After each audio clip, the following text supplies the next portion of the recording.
Salut salut, bienvenue pour une nouvelle vidéo qui est un presque tag, on va dire. La créatrice de ce questionnaire en fait n'appelle pas ça un tag, mais écoutez, c'est pas grave, moi j'ai décidé de reprendre ces questions et de répondre aussi avec des bouquins.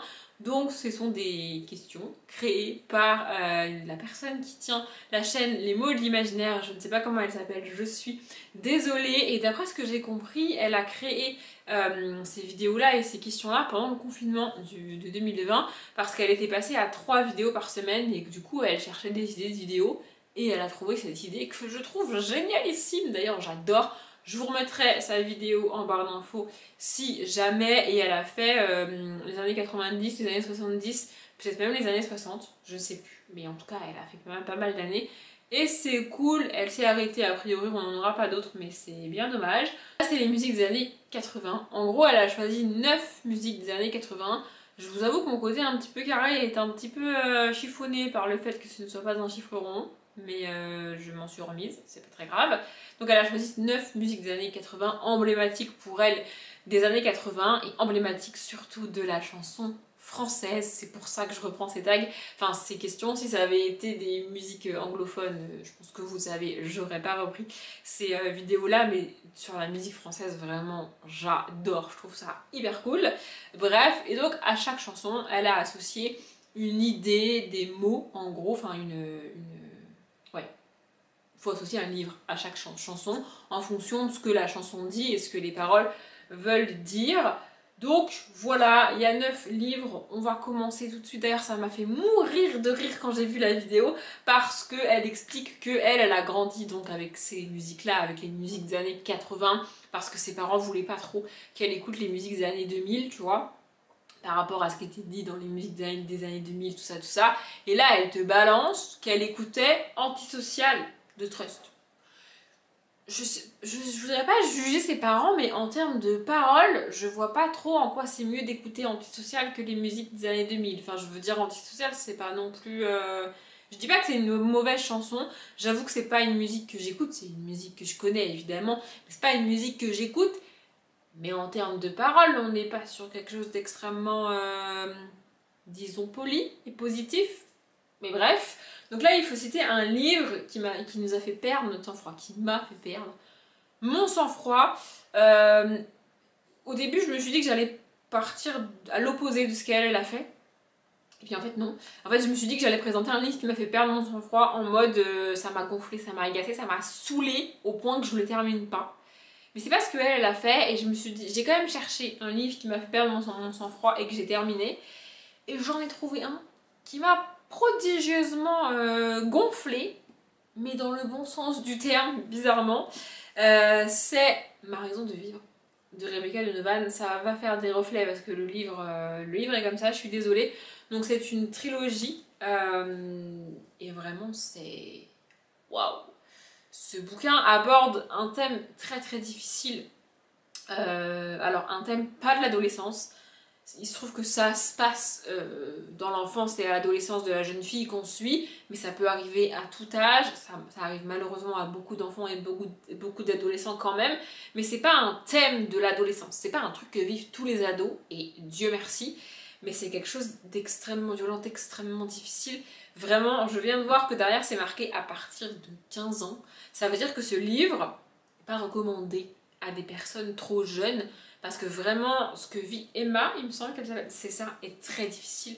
En gros, c'est l'histoire d'Emma qui, il me semble qu'elle a perdu ses parents et qu'elle vit avec son oncle et sa tante. Et ça se passe pas très bien à la maison. Et en gros, elle a appris à ne pas trop en dire sur ce qui se passe à la maison, au collège, au lycée. Elle cache tout ça et elle a très peu d'amis pour éviter d'avoir à expliquer qu'elle n'est pas dispo, expliquer qu'elle n'a pas le droit de sortir, expliquer ce que les gens pourraient voir sur elle, autour d'elle, chez elle, expliquer pourquoi elle invite jamais personne chez elle. Voilà, pour toutes ces raisons, elle tient tout le monde à l'écart en fait. Sauf que Evan va forcer ses barrières et il va y avoir une histoire entre eux, hein. C'est pas en mode il force ses barrières en mode contre sa volonté à elle, c'est juste qu'elle tient tout le monde à l'écart et lui elle va pas réussir à le tenir à l'écart, à la fois parce que lui est attiré par elle, mais aussi et surtout parce que elle est attirée par lui.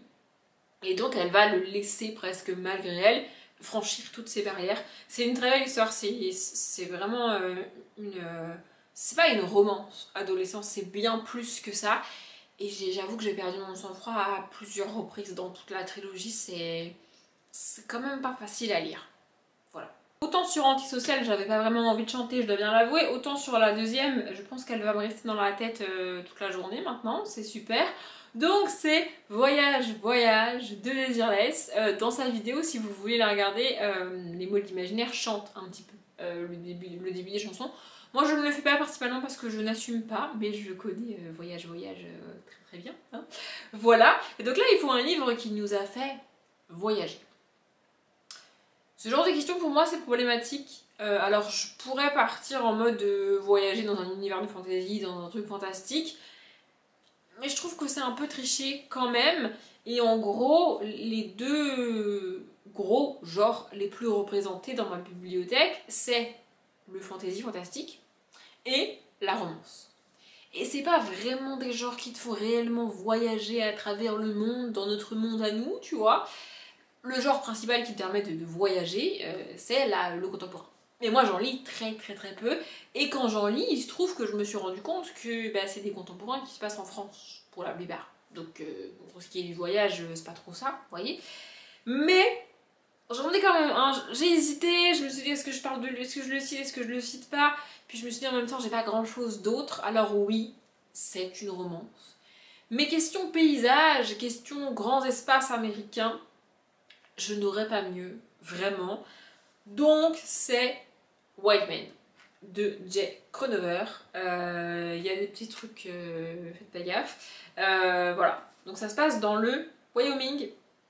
C'est ça. En gros, on suit deux jeunes femmes qui sont meilleures amies. L'une des deux vient de se faire larguer, elle est au bout de sa life et tout, machin, bidule. Et sa pote lui dit, vas-y, viens, tu sais quoi, on se fait un petit voyage dans les grands espaces du Wyoming. Et évidemment, c'est du Jack Ronover, hein, donc c'est chez Hugo Roman, c'est une romance, évidemment. Mais on a vraiment ces grands espaces, ces balades à cheval, ces journées d'expédition, il y a vraiment ça. Le cœur de l'histoire, ça reste la romance et pas le voyage, évidemment. Mais il y a quand même cette notion de voyage, de partir loin, de changer les idées, de changer d'air. Vraiment, quand tu me dis voyage et grands espaces, dans ma bibliothèque, c'est ce qui s'en rapproche le plus. Je n'aurais pas mieux, donc voilà. Bon je risque aussi de me mettre à chanter la troisième chanson. Globalement ça va être le cas pour à peu près toutes les musiques que je vais vous citer, hein, puisque il se trouve que les mots de l'imaginaire et moi connaissons et écoutons les mêmes musiques des années 80. Je pense que nos parents sont à peu près de la même génération, donc ça doit être pour ça. Bref, la troisième musique c'est L'Aventurier d'Indochine. J'adore Indochine évidemment. Et donc là il faut un héros cool de la littérature. Voilà, et elle a parlé d'un héros, vraiment d'un héros charismatique, en mode warrior, héroïque, vraiment héroïque, pas au sens juste c'est le héros de l'histoire, vous voyez ce que je veux dire? Et franchement, le livre que je vais vous montrer, je vous l'ai déjà montré je sais pas combien de fois, j'adore ce personnage, j'adore cette saga, j'adore cette autrice, j'adore. C'est le premier qui m'est venu, je me suis dit vas-y j'en ai déjà parlé, je peux pas en trouver un autre, mais en fait il n'y en a pas d'autre, vraiment. Le seul qui pourrait peut-être faire un petit peu concurrence avec lui en termes de héros dans mon cœur, en tout cas, c'est Peeta de Hunger Games. Mais Peeta n'a pas vraiment ce côté héroïque. Vous voyez, dans Hunger Games, le côté héroïque, c'est Katniss, c'est pas Peeta. Donc, donc non, du coup. Mais là, je parle de Viper. Donc, c'est le tome 2 des Gardiens de l'Éternité de Alexandra Ivy. Mais Viper, vraiment, il a les deux épées dans le dos. Vous voyez, ce truc-là, il a les cheveux hyper longs. Le torse sculpté comme jamais, enfin genre vraiment on est sur un cliché du vampire de Alexandra Ivy, non mais je vous le dis, mais surtout vraiment ce qui me fait citer Viper c'est ces deux épées qu'il a dans le dos, vous voyez de quoi je parle là, les épées que tu tires, ça, oh là, mon dieu j'adore ce truc vraiment, Nina Quill en a parlé il n'y a pas très très longtemps là dans l'été, mais vraiment j'adore ce truc de... En fait, rien que les deux épées, pour moi, c'est mon héros. Voilà, écoutez, c'est comme ça. Il n'a pas non plus une vie hyper simple, hyper fun. Et comme c'est un héros de Alexandra Ivy, il va se faire prendre à son propre jeu de vouloir protéger la belle dame de ce tome-là. et il va se casser les dents. Et moi, en fait, pour moi, ça le rend encore plus héroïque d'avoir la capacité, comment dire, le côté humble de se dire, ok, elle veut pas, donc je respecte. Je sais pas comment expliquer, pour moi c'est encore plus héroïque de savoir s'arrêter en fait, vraiment. En termes de sauver la belle dame, je parle ici. Pour le reste, c'est évident qu'il faut s'arrêter aussi. Bref, vous avez compris je pense. Mais vraiment, Viper, c'est Viper quoi, c'est mon héros. Qu'est-ce que vous voulez que je vous dise? Voilà, il faut citer un héros, et bien ce sera Viper. Voilà. La quatrième musique, c'est une musique qui pour moi rentre dans la catégorie des musiques agaçantes, où la chanteuse répète 15 fois la même chose, et où quand tu l'as en tête, tu ne peux rien avoir d'autre en tête que le titre, c'est-à-dire toute première fois de Jeanne Masse. Si vous connaissez pas cette musique, parce que peu importe la raison, je m'en fiche. D'ailleurs, au passage, je crois que je l'ai jamais dit, mais l'excuse de j'étais pas née, c'est pas de ma génération, c'est nul. C'est nul. Non mais c'est nul comme excuse. Vraiment, il y a plein de choses qui existaient quand vous étiez pas nés. Il y a plein de choses qui sont pas de votre génération et que vous connaissez en fait. Donc l'excuse de c'est pas de ma génération, je connais pas. Non, non, non. Bon là, pour toute première fois, franchement, c'est pas dramatique si vous connaissez pas, j'avoue. Et si vous voulez aller écouter cette chanson, allez-y. Mais elle va vous rester vraiment dans la tête toute la journée, voire jusqu'à demain ou après-demain. Je vous le dis. Non mais je vous le dis. Vraiment, donc toute première fois de Jeanne Masse. Et là, il faut citer un livre qui m'a fait découvrir un genre. Et là, franchement, j'ai bugué dans la question. Je me suis fait défiler tous les genres dans ma tête. Et pour la plupart des genres, je ne sais pas. Je sais pas quel est le premier thriller que j'ai lu. Aucune idée. Je sais pas quelle est la première romance que j'ai lue. Aucune idée. Je sais pas pour le contemporain. Je ne sais pas. Vraiment. Il y a que 3 genres pour lesquels je sais quels sont les premiers livres du genre que j'ai lu à chaque fois. Et le problème, c'est que ce sont 3 livres ultra connus, 3 références dans la matière à chaque fois. Enfin, je veux dire, 3 références du genre. Enfin, c'est des mastodontes du genre à chaque fois que tout le monde connaît. Donc j'avais le choix entre ces 3 livres-là. Il fallait bien que j'en choisisse un. Tant qu'à faire, je vais quand même vous citer les 2 autres. Le premier livre fantastique que j'ai lu, c'est Harry Potter, de J.K. Rowling. La première dystopie que j'ai lue, c'est Hunger Games, de Susan Collins. Ah oui, je vous ai dit, niveau originalité, c'est 0. J'en ai conscience, mais qu'est-ce que vous voulez que je vous dise? C'est la vérité. Et la première fantasy que j'ai lue, c'est L'Héritage, le tome 1, Eragon, de Christopher Paoli. Niveau originalité, c'est 0. Ouais, je sais bien, mais c'est comme ça. Qu'est-ce que vous voulez que je vous dise? J'aurais bien aimé vous parler de la première romance que j'ai lue. Je crois que c'est... Enfin, je crois savoir quel livre c'est, mais je suis pas sûre, en fait. Du coup, je me suis dit, celui-là, je suis vraiment sûre. Donc, voilà, Eragon. C'est comme ça, c'est mon premier livre de fantasy que j'ai lu. Pourquoi il y a des post-it là-dedans? Ah, il y a la carte au début et le répertoire de l'ancien langage à la fin. Voilà, c'est une saga que j'ai lue il y a 10 ans, 10-11 ans par là. Ça commence à faire. Je l'ai relu il n'y a pas très longtemps.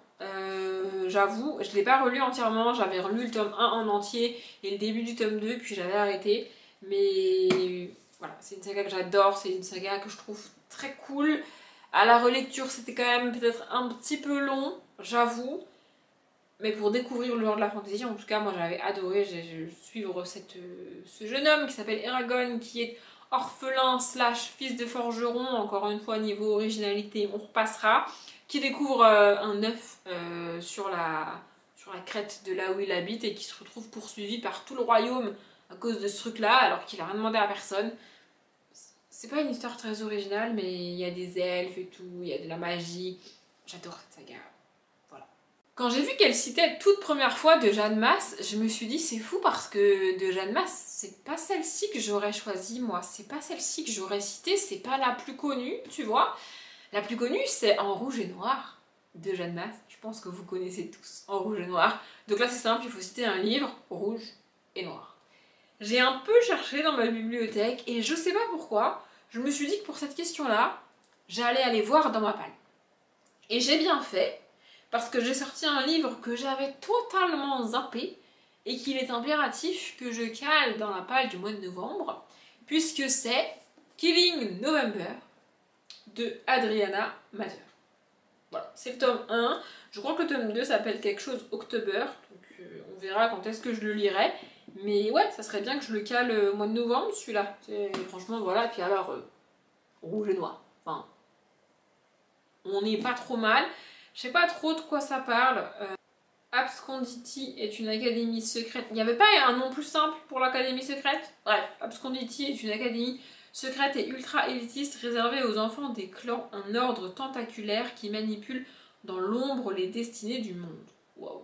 Cours d'empoisonnement, lancer de couteau, vol en tout genre. Ok, je m'arrête là, ça a l'air trop cool. Ça a l'air trop cool. Vraiment, faut que je lise au mois de novembre, tu vois. Vraiment. En plus, il y a une catégorie rouge et noir là, dans le pumpkin. Non, mais c'est vrai. Ce serait. Enfin, rouge. Il y a une catégorie rouge, je crois, dans le pumpkin.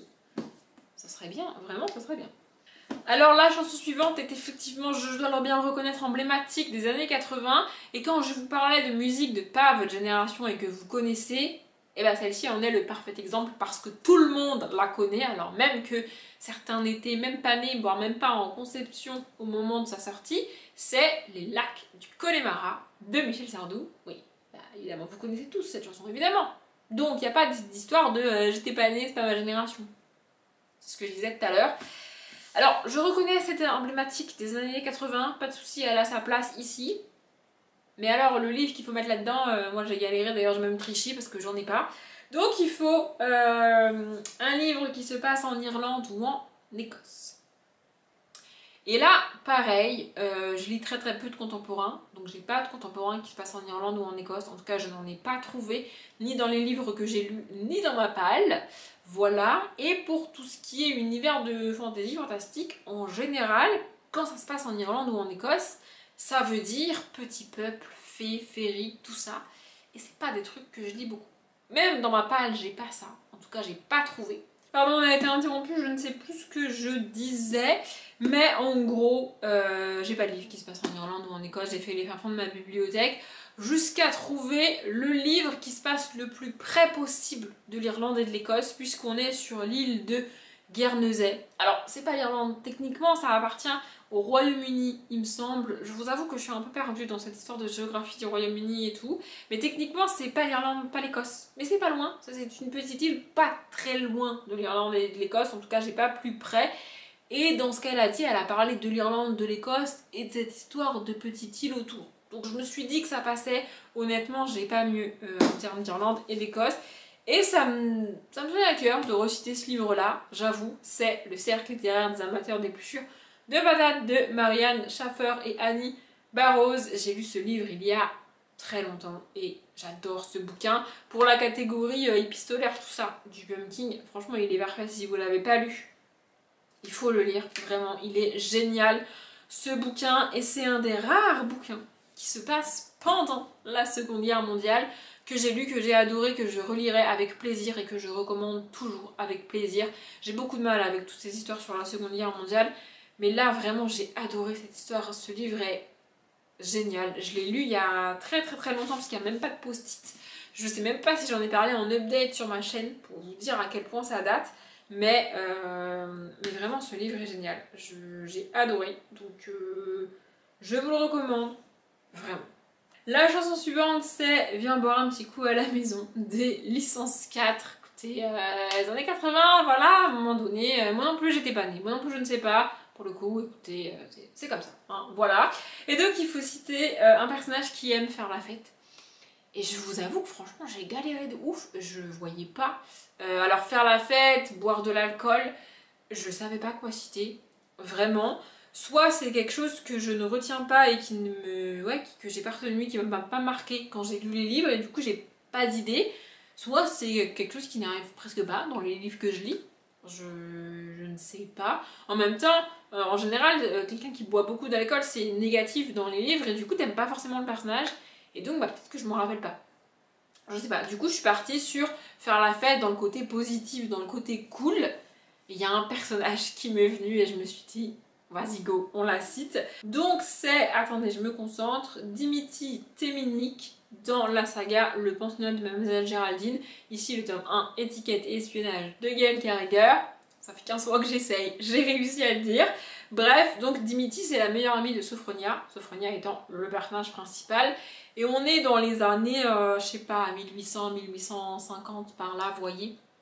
Avec cette notion de protocole, de grande robe, ouais, vous voyez, toutes ces mœurs-là de l'époque, je sais pas si vous voyez, voilà, et donc on est à une époque où il faut bien s'habiller, faire sa toilette, dans le sens s'habiller correctement, mettre la bonne robe au bon moment. C'est une époque où les femmes se changent 15 fois par jour parce qu'il y a la robe du petit déjeuner, la robe d'intérieur, la robe pour aller au marché, la robe de ci, la robe de ça, vous voyez, voilà, et donc il faut avoir la bonne robe dans les bonnes circonstances et surtout pour aller au bal, parce qu'il y a des bals d'organiser évidemment. Et alors Dimity est à fond dans tout ça, elle adore tous ces trucs, se préparer, s'habiller, se maquiller, choisir sa robe, elle est trop à fond, vraiment elle adore tout ce truc là, elle adore faire la fête, elle adore aller au bal. Voilà, ce qui n'est pas du tout le cas de Sophronia et ce qui est drôle dans cette saga d'ailleurs. Voilà, j'adore cette saga, je suis très triste de l'avoir terminée, mais écoutez, je vais normalement, à l'heure où sort cette vidéo, j'espère avoir commencé une autre saga de l'autrice que j'ai mis dans la page du mois d'octobre. Mais ouais, j'adore Gaël Carriger. Et puis alors, niveau festivité, en termes de personnages qui aiment faire la fête, j'ai pas mieux que Dimity. Voilà.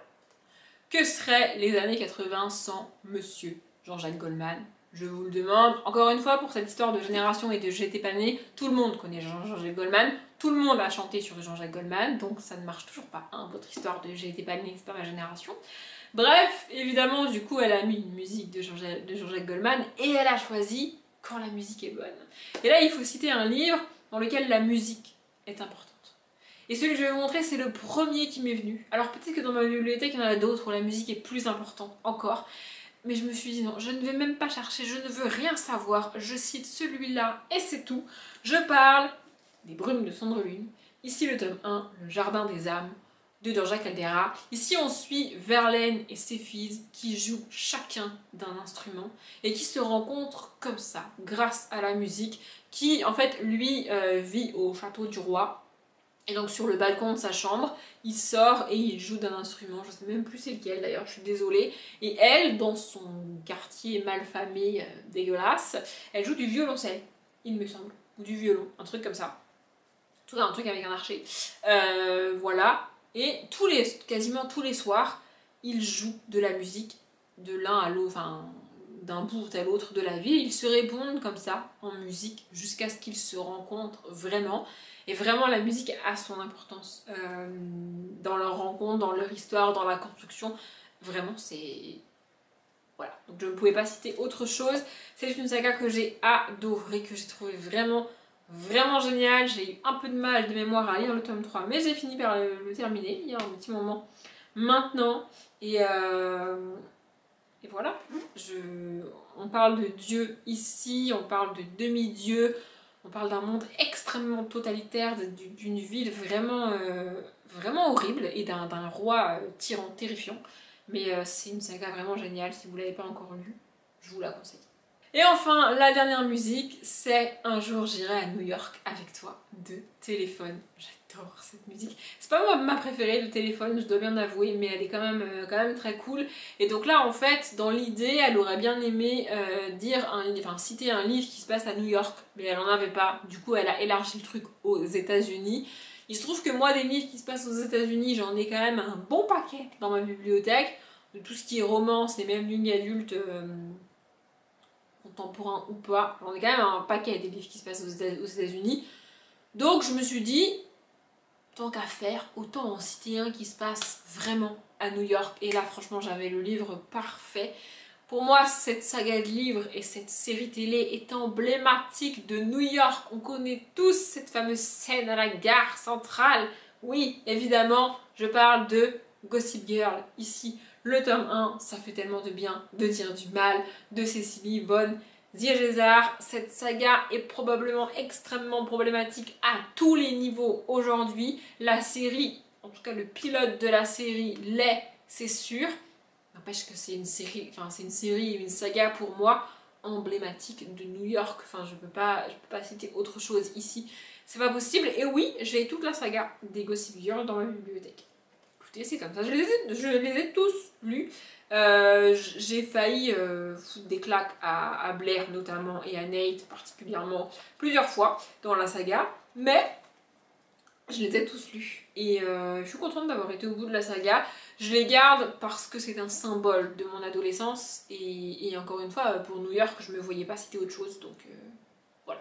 J'ai cité les 9 livres qu'il fallait, j'adore ces vidéos là, vraiment je la remercierai jamais assez d'avoir créé ces questions avec ces chansons françaises, vraiment. Je ferai les autres décennies, c'est sûr, quand, j'en sais rien, mais je les ferai un jour, quoi qu'il arrive. Si vous voulez répondre aux questions, comme d'habitude en commentaire, n'hésitez pas, moi je m'arrête là. Je vous souhaite une bonne journée, un bon après-midi, un bon appétit ou une bonne nuit, et je vous dis à demain.